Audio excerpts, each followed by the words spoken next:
desde que assumiu a presidência dos Estados Unidos, ou melhor, reassumiu, em janeiro deste ano, Donald Trump declarou abertamente a guerra a todos os cartéis de drogas, aos narcotraficantes, sobretudo aqueles que fazem a famosa rota pan-americana vindo da América do Sul pela América Central, seja por terra, seja por água, até os Estados Unidos. E, nesse sentido, muitas ações já destruíram embarcações venezuelanas e colombianas no Pacífico e no Caribe, e agora navios de guerra mais potentes têm chegado à região. Na semana passada falávamos sobre o maior porta-aviões do mundo, o USS Gerald R. Ford, que já está chegando muito próximo também da costa venezuelana, mas um outro navio de guerra, um destroyer, chegou nas últimas horas em Trinidad e Tobago, um arquipélago que fica não muito distante da Venezuela, inclusive a sua porção mais ocidental está a cerca de 10 quilômetros apenas da costa venezuelana, e que agora atracou na cidade de Port of Spain, na capital de Trinidad e Tobago, com a concordância da primeira-ministra, que inclusive é uma grande apoiadora de Donald Trump. Eles conjuntamente realizarão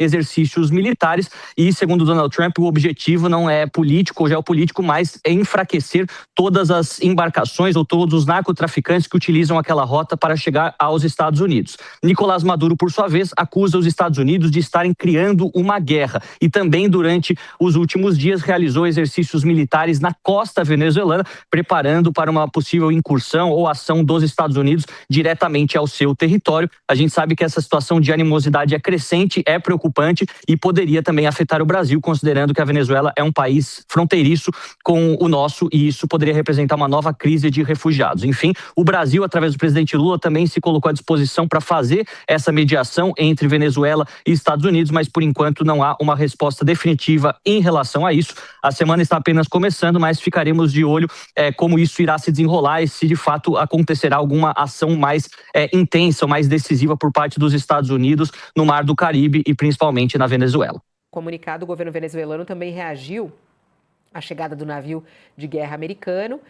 O navio foi observado na manhã de hoje por jornalistas e que estão ali se movimentando. Essas são as novidades lá da região, Josias. Estamos vivendo, Fabiola, uma fase de guerra de versões, né? Depois que o Trump declarou em entrevista que de fato autorizou a CIA a realizar operações letais na Venezuela, tudo virou detalhe nesse conflito, né? Estamos falando de a CIA costuma atuar em segredo, né? Quando o Trump escancara a atuação da CIA dessa maneira, transforma o sigiloso em algo escancaradamente público, aí tudo é possível, né? E aqui está o Maduro dizendo, aprendemos aí mercenários. Agora, esse tipo de guerra de versões é muito comum quando dois países estão em conflito, né? Agora, é preciso ver como isso vai terminar. Do ponto de vista político, a Venezuela, a ditadura do Maduro, a fraude dele na última eleição, empurrou a Venezuela para o centro do insolúvel. Esse insolúvel, ele só se resolverá com a saída do ditador. Hoje temos uma ditadura. Quando você tem uma ditadura, o país precisa se livrar do ditador. Agora, esse processo venezuelano, ele depende de um acerto interno, de um acerto da sociedade venezuelana e não de intervenções externas. Os países podem até interferir no cenário, mas não da maneira como o Trump está fazendo. O que o Trump está fazendo na Venezuela é execução ilegal, está executando pessoas à margem da lei, está simplesmente bombardeando embarcações, diz que essas embarcações estão transportando drogas, não mostra as drogas, simplesmente bombardeia, mata pessoas, e execuções sumárias e execuções, evidentemente, feitas à margem da lei. Isso não é admissível, né? Mas, como disse, Fabíola, estamos no centro do insolúvel. E, diante do insolúvel, você pode tentar alternativas. E o Lula está se oferecendo. Olha, podemos atuar como intermediários. Agora, qualquer intermediação do Brasil tem que passar por esse princípio. Não se pode considerar como razoável o que é feito à margem da legislação internacional, e, da mesma maneira, não se pode considerar como razoável a perpetuação de uma ditadura na Venezuela. Então, o Brasil terá condições de negociar esse desembarque do aparato do Maduro, porque não é só o Maduro, são todos os militares que estão acompliciados com ele, né? Esse é o dilema, Fabíola, que estamos vivendo no momento. Voltando para quem estava conosco na TV, já estamos de volta, estamos analisando aí as operações militares, os ataques, enfim, as movimentações que acontecem tanto por parte da Venezuela quanto também por parte dos Estados Unidos. E a gente estava falando aqui, trazendo essa notícia, inclusive que está na nossa página, falando das declarações da Venezuela em relação a esses ataques. A Venezuela anuncia a captura de um grupo de supostos mercenários ligados à CIA dos Estados Unidos. O professor Mairovich queria explicar um pouco sobre isso. Quem são esses mercenários?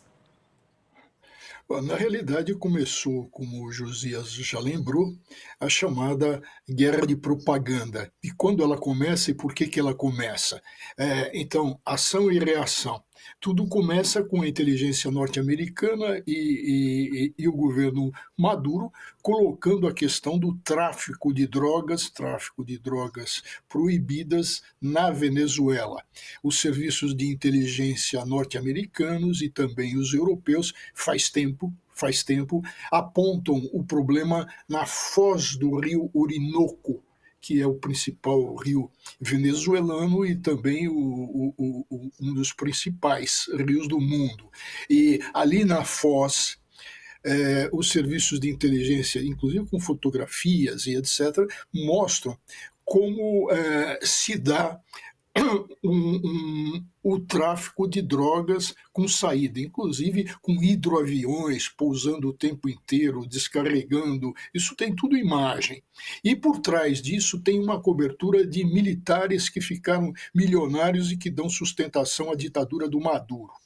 Então, em razão de Trump ter jogado tudo isso, da inteligência americana, da CIA, que quando foi chamada também soltou aí por baixo do pano as suas justificativas, por que ela estava se mobilizando, aí vem a resposta do Maduro dentro desse esquema de informações contra informações, propaganda contra propaganda, e entra a história dos mercenários para se contrapor ao problema do tráfico de drogas no Orinoco com saída para o Atlântico.